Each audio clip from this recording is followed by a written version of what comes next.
অন্তর্বর্তীকালীন সরকারের আশেপাশে বেশ কয়েকজন কুচক্রী লোক আছে বলে দাবি করেছেন প্রবাসী সাংবাদিক জুলকারনাইন সায়ের। শুক্রবার নিজের ভেরিফাইড ফেসবুক আইডিতে দেওয়া এক স্ট্যাটাসে এই দাবি করেন তিনি। পোস্টে জুলকারনাইন লেখেন, প্রফেসর ইউনুস একজন ৮৪ বছর বয়সী সম্মানিত ও সমাদৃত ব্যক্তিত্ব।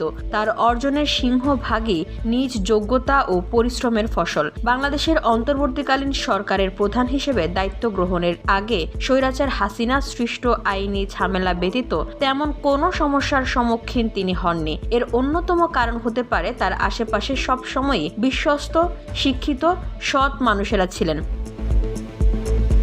তিনি লেখেন, কিন্তু অন্তর্বর্তীকালীন সরকারের প্রধান উপদেষ্টার দায়িত্বভার গ্রহণের পর তার পাশে চিহ্নিত কিছু ব্যক্তি একটা বিষয় বলয় বা টক্সিক সার্কেল তৈরি করেছে। এদের পরিচয় আমি আগেও আপনাদের জানিয়েছি, নতুন করে জানানোর কিছু নেই। নুরুল ইসলাম ভূঁইয়া, ছোটন ও আরো কয়েকজন কুচক্রীর পরামর্শে এরা প্রতিনিয়ত প্রফেসর ইউনুসের কাছে বাংলাদেশ সেনাবাহিনীর নেতৃত্ব, বিএনপি ও জামায়াতের বিরুদ্ধে বিষোদাগার করে একটা কুৎসিত রকমের চক্রান্ত করছে। এরা এতটাই উচ্চাভিলাষী যে দেশের মূলধারার কোনো রাজনৈতিক দলের অস্তিত্বই তারা রাখতে চায় না এবং সামরিক বাহিনীর মধ্যে বিভাজন সৃষ্টি করে দেশকে একটা গৃহযুদ্ধের দিকে ঠেলে দিতে চায়।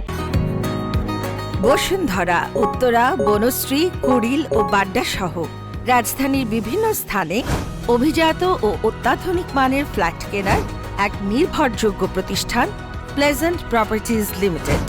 তাই আপনার স্বপ্নের আবাসনের জন্য আজই যোগাযোগ করুন। Pleasant Properties Limited, where destiny matches eventually.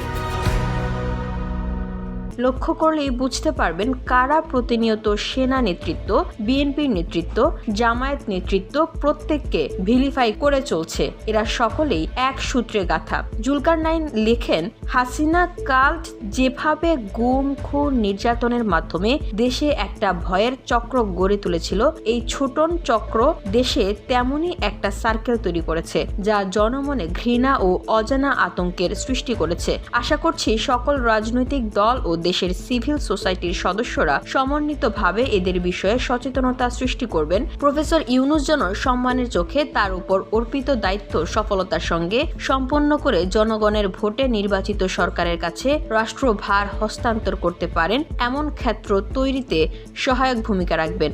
আপনার দেশের নিরাপত্তা বাহিনী ও এর নেতৃত্বের প্রতি আস্থা রাখুন। তারা আপনাদের নিরাপত্তা এবং দেশের সার্বভৌমত্ব রক্ষায় দৃঢ় প্রতিজ্ঞ বলেও স্ট্যাটাসে উল্লেখ করেন তিনি।